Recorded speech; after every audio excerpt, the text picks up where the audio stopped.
இந்த வீடியோவில் ஹெலிக்கல் ஸ்ப்ரிங்கில் ஒரு ப்ராப்ளம் சால்வ் பண்ண போகிறோம். எப்படி ஸ்ட்ரெஸ் வேல்யூ கேல்குலேட் பண்ணுறது கொடுத்துருக்க பேராமீட்டர்ஸ் வச்சு அப்படின்னு தான், அதுவும் பர்டிகுலராக டயமீட்டர் கொடுக்காதப்போ எப்படி கேல்குலேட் பண்ணலாம் அப்படிங்கிறதான் பார்க்க போகிறோம்.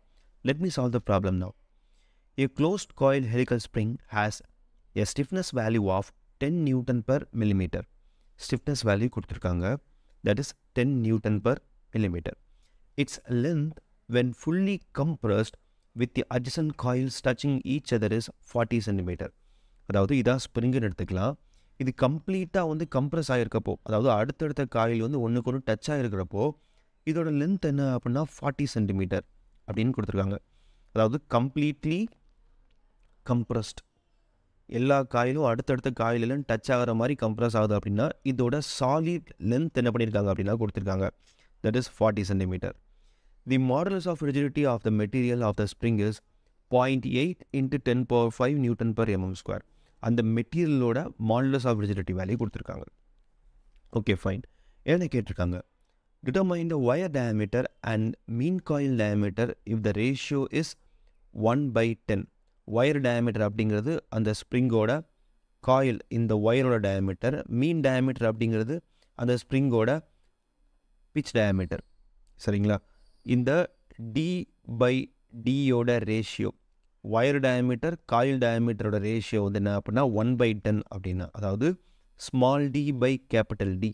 ஸ்மால் டி அப்படிங்கிறது அந்த ஸ்ப்ரிங்கோட ஒயர் டயாமீட்டர், கேபிட்டல் டி அப்படிங்கிறது அந்த காயிலோட mean diameter. So D/D is equal to 1/10 அப்படின்னா டியோட வேல்யூ என்ன, கேபிட்டல் டியோட வேல்யூ என்ன அப்படின்னு கேட்டிருக்காங்க. Fine. If the gap between any two adjacent coil is 0.2 cm, what the maximum load can be applied before the spring becomes solid? அதாவது ஒவ்வொரு காயிலுக்கு இடையிலையும் உள்ள கேப் எவ்வளோ அப்படின்னு இருக்காங்க அப்படின்னா 0.2 cm. 0.2 cm அப்படின்னா 2 mm. சரிங்களா? ஸோ ஒவ்வொரு கேப்பும் 2 mm அப்படின்னா எவ்வளோ லோடு அப்ளை பண்ணிங்க அப்படின்னா இது இந்த மாதிரி ஃபுல்லி கம்ப்ரஸ்ட் ஆகும் அப்படின்னு கேட்டிருக்காங்க. Then what is the corresponding maximum shear stress of the spring? So இந்த மாதிரி இந்த லோடு அப்ளை பண்ணிங்க அப்படின்னா எவ்வளோ ஸ்ட்ரெஸ் ஜென்ரேட் ஆகும் அப்படின்னு கேட்டிருக்காங்க. ஓகேவா? கொடுத்துருக்குது என்ன அப்படின்னா stiffness 10 Newton per mm, solid length அப்படிங்கிறது ஃபுல்லி கம்ப்ரஸ்ட் ஆகிருக்கும் போது அந்த ஸ்ப்ரிங்கோட லென்த். கம்ப்ரஸ் ஆகிறதுக்கு முன்னாடி உள்ள லென்த் என்ன அப்படின்னா ஃப்ரீ லென்த் அப்படின்னு சொல்லுவாங்க. நமக்கு சாலிட் லென்த் கொடுத்துருக்காங்க 40 cm. Modulus of rigidity 0.8 × 10⁵ Newton per mm² கொடுத்துருக்காங்க. அதுக்கப்புறம் wire by coil diameter ratio 1/10. அதாவது இது எப்படி எழுதலாம் அப்படின்னா 10 இந்த பக்கம் கொண்டு வரேன், டியை இந்த பக்கம் கொண்டு வரேன் அப்படின்னா capital D is equal to 10 times of wire diameter அப்படின்னு எழுதியிருக்கேன்.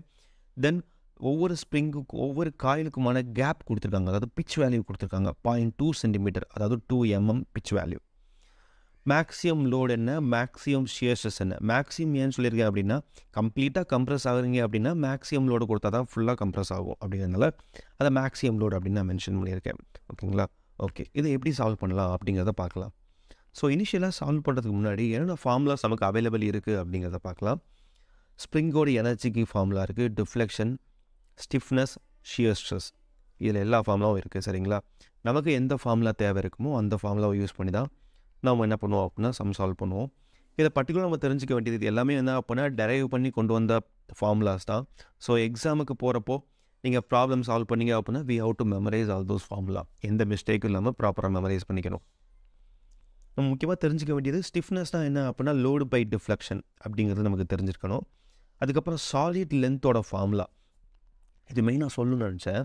இப்போ சாலிட் லென்த் அப்படின்னா ஃபுல்லாக கம்ப்ரஸ் ஆன ஸ்ப்ரிங் அப்படின்னு சொன்னோம், அப்படி தானே? இது என்ன அப்படின்னா ஒயர் டயாமீட்டர், இது ஒன்று.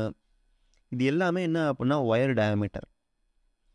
ஸோ இதில் பார்த்தீங்க அப்படின்னா நம்பர் ஆஃப் டேர்னையும் ஒயர் டயாமீட்டர், இப்போ 1 2 3 4 5 6 7 ஒயர் இருக்குது அப்படின்னா 7 × இதோட டயாமீட்டர் 10 mm அப்படின்னா 7 × 10ங்கிறது 70 mm. அதுதான் ஏதோ சாய்டோன் லென்த்தாக இருக்கும் ஃபார் எக்ஸாம்பிளுக்கு. ஸோ நம்பர் ஆஃப் டேர்னையும் ஒயர் டயாமீட்டரையும் மல்டிப்ளை பண்ணிட்டோம் அப்படின்னா சாலிட் லென்த் நமக்கு கிடச்சிரும். சரிங்களா? அதுதான் தனி ஃபார்முலாவாக எழுதியிருக்கேன். Solid length is equal to number of turns into wire diameter small D அப்படின்னு மென்ஷன் பண்ணியிருக்கேன். ஓகேங்களா? ஓகே, இப்போ சம்மை சால்வ் பண்ணலாம். தென் நமக்கு முக்கியமாக ஒரு சம்மை சால்வ் பண்ணுறதுக்கு முன்னாடி நம்மக்கிட்ட என்ன வேல்யூ இருக்குது அப்படிங்கிறத வச்சு தான் ஃபார்முலாவை யூஸ் பண்ணி அன்னோன் டேர்ம்ஸை கண்டுபிடிக்க முடியும். நமக்கு முதல்லையே ஸ்டிஃப்னஸ் கொடுத்துட்டாங்க அப்படிங்கிறதுனால ஸ்டிஃப்னஸ் வேல்யூ அதுக்கான ஃபார்முலாவை யூஸ் பண்ணி தான் நம்ம என்ன பண்ண போகிறோம் அப்படின்னா அன்னோன் டைமென்ஷனை இனிஷியலாக ஃபைண்ட் பண்ண போகிறோம். ஸோ ஸ்டிஃப்னஸ்க்கான ஃபார்முலாவை ஃபஸ்ட் நான் எழுதிக்கிறேன். சம்மில் என்ன கொடுத்துருக்காங்க அப்படின்னா stiffness is equal to 10 Newton/mm அப்படின்னு கொடுத்துருக்காங்க. ஸ்டிஃப்னஸ்க்கான ஃபார்முலாவை எடுத்துக்கிட்டேன். இதில் எனக்கு எதெல்லாம் தெரியும் அப்படின்னா ஸ்டிஃப்னஸ் வேல்யூ தெரியும், மாடுலஸ் ஆஃப் ரிஜிடிட்டி தெரியும். மற்றபடி காயில் டயாமீட்டரோ ஒயர் டயாமீட்டரோ நம்பர் ஆஃப் டர்ன்ஸோ தெரியாது. ஸோ இந்த வேல்யூக்கு எல்லாமே சம்மில் கொடுத்துருக்க மற்ற டேட்டாவை யூஸ் பண்ணி சால்வ் பண்ண போகிறோம். ஸோ முதல்ல இந்த ஸ்ப்ரிங் ப்ராப்ளமை பொறுத்த வரைக்கும் நமக்கு டயாமீட்டர்லாம் தெரியலை அப்படின்னா ஃபஸ்ட்டு நம்ம கண்டுபிடிக்க வேண்டியது ஒயர் டயாமீட்டர் தான்.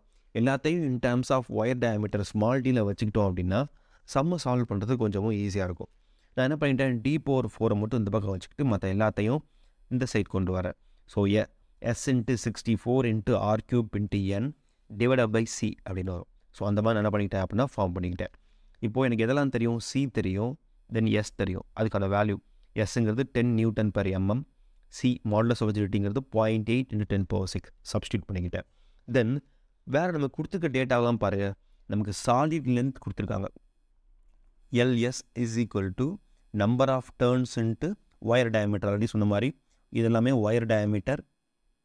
எத்தனை டேர்ன் வருதோ அத்தனை டேர்னால் மல்டிப்ளை பண்ணிட்டோம் ஒயர் டயாமீட்டர் அப்படின்னா நமக்கு சாலிட் லென்த் கிடச்சிடும். So solid length is equal to number of turns into wire diameter. எவ்வளோ கொடுத்துருக்காங்க அப்படின்னா 40 cm சம்மில் கொடுத்துருக்காங்க. 40 cm அப்படிங்கிறது 400 mm. தென் N மட்டும் வச்சுக்கிட்டு D எந்த பக்கம் கொண்டு போங்க, எல்லாத்தையும் இன் டேர்ம்ஸ் ஆஃப் ஒயர் டயாமீட்டரில் மாற்றிக்கோங்க. So number of turns is equal to 400/D அப்படின்னு சொல்லி வந்துடும். அந்த 400/D தூக்கி என்ன பண்ணிடலாம் அப்படின்னா இந்த எண்ணுக்கு பதிலாக சப்ஸ்டியூட் பண்ணிடலாம். பண்ணிட்டேன் அப்படின்னா இதை ஷார்ட் பண்ணுறேன் அப்படின்னா 3.2 R³ வருது. டியை இந்த பக்கம் கொண்டு போயிட்டேன் அப்படின்னா D⁴ × Dங்கிறது D⁴ ஆகிடும். D⁴ is equal to 3.2 R³. இந்த ஆறுங்கிறது என்ன அப்படின்னா இந்த மீன் காயில் டயாமீட்டர் D இருக்குல்ல, அந்த D அதோட ரேடியஸ், அதோட ஆஃப். சரிங்களா? ஓகே. இப்போ நம்மகிட்ட அந்த ரேடியஸ்க்கு பதிலாக D/2 அப்படின்னு போட்டுக்கிட்டேன். ஸோ ஒயர் டயாமீட்டர் வந்து இன் டேர்ம்ஸ் ஆஃப் காயில் டயாமீட்டரில் என்ன ஆகிட்டு அப்படின்னா கன்வெர்ட் ஆயிடுச்சு. தென் நமக்கு என்ன கொடுத்துருக்காங்க அப்படின்னா wire diameter by coil diameter ratio 1/10 அப்படின்னு சொல்லி சம்மில் என்ன பண்ணியிருக்காங்க அப்படின்னா கொடுத்துருக்காங்க. அப்போது capital D is equal to 10D. So இந்த கேபிட்டல் Dக்கு பதிலாக நான் என்ன பண்ண போகிறேன் அப்படின்னா 10D சப்ஸ்டியூட் பண்ண போகிறேன். பண்ணிட்டேன் அப்படின்னா எனக்கு என்ன கிடச்சிரும், D⁴ இது D³ ஆயிரும். D³ D⁴ போச்சு அப்படின்னா D² மீதி இருக்கும். So D² is equal to 400. அப்போ D is equal to 20 mm, அதாவது 2 cm நமக்கு ஒயர் டயாமீட்டர் கிடச்சிருச்சு. இந்த D வேல்யூ, அதாவது D is equal to 2 cm அப்படின்னா capital D is equal to 10 times of diameter. அப்போ capital D is equal to 10 × 2 அப்படின்னா 20 cm. 20 cm அப்படிங்கிறது 200 mm. ஸோ கேபிட்டல் D கிடச்சிரும். தென் நமக்கு ஆல்ரெடி தெரியும் solid length is equal to N × D. Solid length வந்து 400 mm is equal to N × D எவ்வளோ அப்படின்னா 20 mm. அப்போ N இஸ் ஈக்குவல் டு 20 இந்த மாதிரி ஒன்று வெட்டிக்க அப்படின்னா N is equal to 400/20 that is equal to 20. N எவ்வளோ கிடைக்கும் அப்படின்னா நமக்கு 20 டர்ன்ஸ் கிடைக்கும். ஸோ நமக்கு small d value, capital D value, N value இது எல்லாமே இந்த ஸ்டிஃப்னஸ் ஃபார்முலாவை வச்சுக்கிட்டும் கிவன் டேட்டாஸை வச்சுக்கிட்டுமே என்ன பண்ணிடலாம் அப்படின்னா ஈஸியாக கேல்குலேட் பண்ணி கொண்டு வந்துடலாம். நமக்கு சம்மில் என்ன கேட்டிருக்காங்க அப்படிங்கிறத தெளிவாக பாருங்கள். First wire diameter coil diameter என்ன அப்படின்னு கேட்டிருக்காங்க. நம்ம கண்டுபிடிச்சாச்சு. ஸ்டிஃப்னஸ் வேல்யூ வச்சு ஸ்டிஃப்னஸ் ஃபார்முலாவை யூஸ் பண்ணி கண்டுபிடிச்சாச்சு.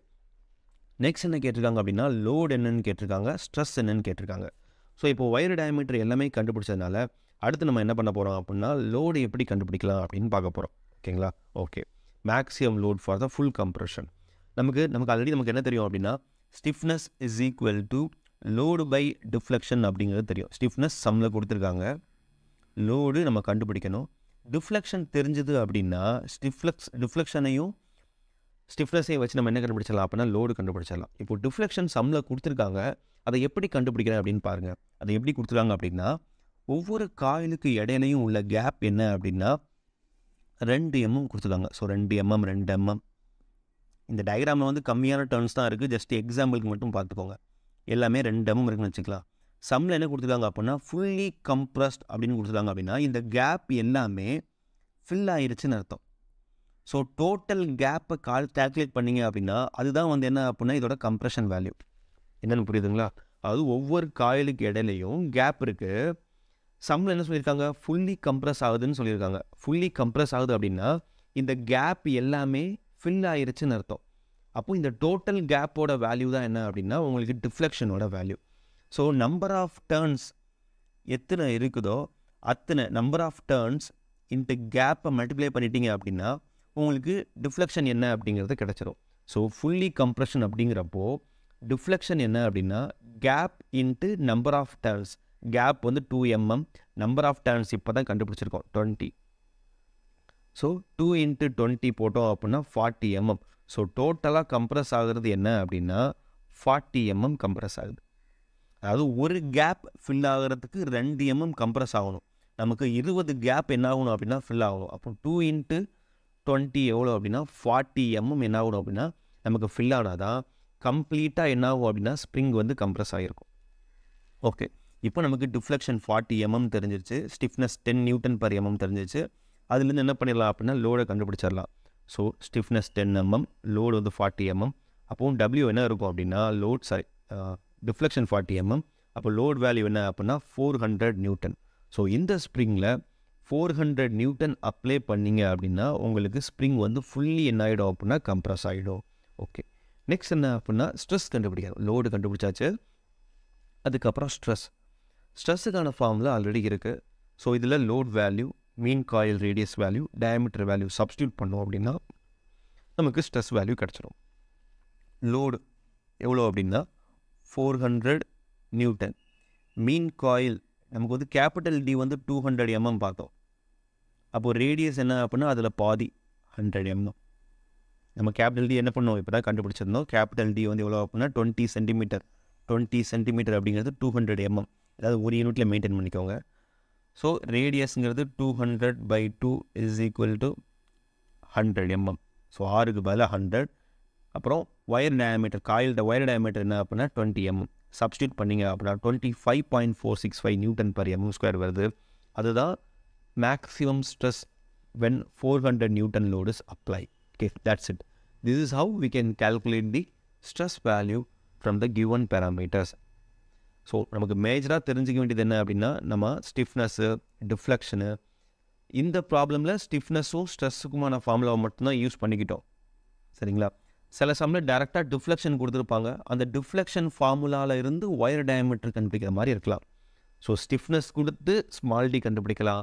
அப்படி இல்லை அப்படின்னா டிஃப்ளெக்ஷன் கொடுத்து இல்லை எனர்ஜி கொடுத்து என்ன பண்ணிக்கலாம் அப்படின்னா ஸ்மால் டி கண்டுபிடிக்கலாம். ஸோ இந்த எல்லா ஃபார்முலாவையும் நமக்கு தெரிஞ்சாதான் என்ன வேல்யூ கொடுத்துருக்காங்களோ அதை பொறுத்து நம்ம அன்னோன் டயாமீட்டர்ஸாக ஃபைண்ட் பண்ண முடியும். தேங்க்யூ.